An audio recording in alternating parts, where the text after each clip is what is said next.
I think I'm still just in shock. I can't believe that a 37-year-old man could die from essentially the flu. Carla Barbich is the mother of 3 young boys. She met her husband Mate when they were both 23.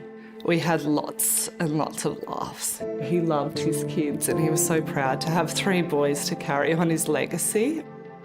Every day it hits me like a wave, like I'll be okay, and then all of a sudden, I'm just in disbelief that this has happened.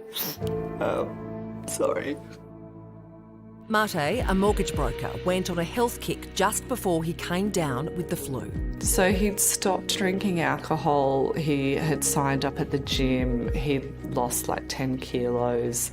He was honestly in the best shape that I'd ever seen him. What were his first symptoms? He was complaining of body aches and fevers. He said that he was radiating heat. And 3 days later, he was considerably worse. He now was in this position where he's like, I'm bedridden, I can't do anything, I'm going to go and stay with mum and dad. You actually tried to get him to go to the hospital, didn't you? He was like, no, I'm not going back to the hospital, I've got an appointment tomorrow, it'll be fine. Then through the night, he was obviously feeling really unwell, so he drew himself a bath. And he was obviously too weak at that point to stay standing at the bath. And he went and sat back down on the bed. And then at about 6 a.m. in the morning, his parents were awoken to the neighbours bashing on their apartment door because water was flooding out of their apartment.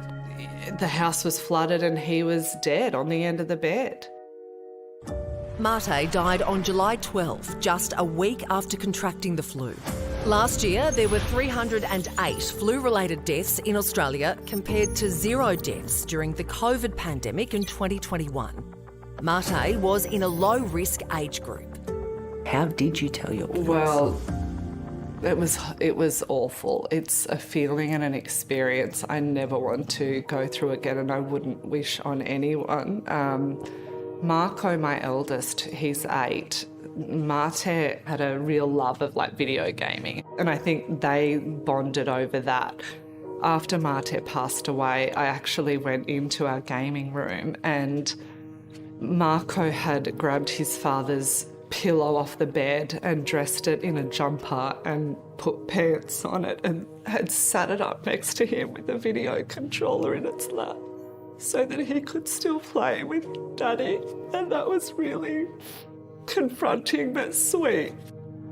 Close as he was to his kids, Mate devoted 6 years of his life helping build their family home in Canberra.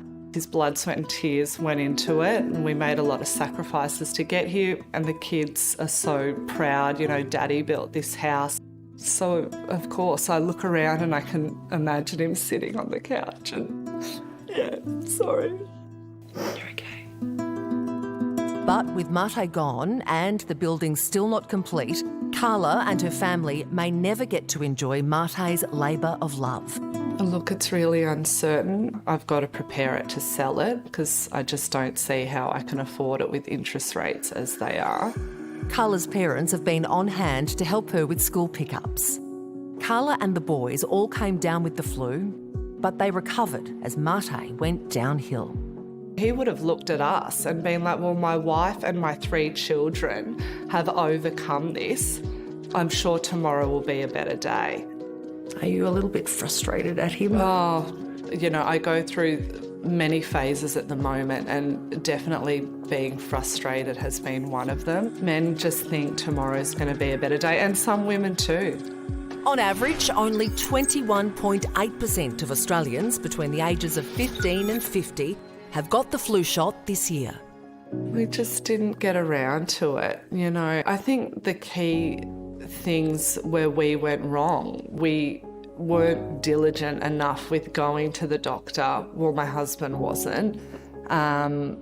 He just wouldn't go. The saddest part about all of it is that it was preventable. If he had have just gone, we wouldn't be here. His life wouldn't have been cut short. My children would still have a father, and I would have a husband.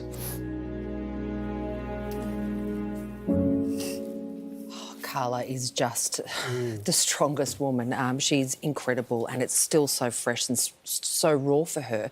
But she felt it was so important to talk about this and what had happened to her husband because he was fit, he was healthy. This shouldn't have happened to him. And I think when life gets in the way, things go out the window. You forget vaccinations and things like that. So flu vaccination rates have been really low. Like it's Because I think people have lost faith with vaccination as well, or they feel like they've had the COVID vaccines or whatever, and that covers them. They've done it. Yeah, I think it's. we forgot about the flu. Well, the flu was gone for 2 years. It was. That's it. A fundraiser has been set up for Carla and her family. Head to our website for the GoFundMe link if you'd like to donate. They'd really appreciate it.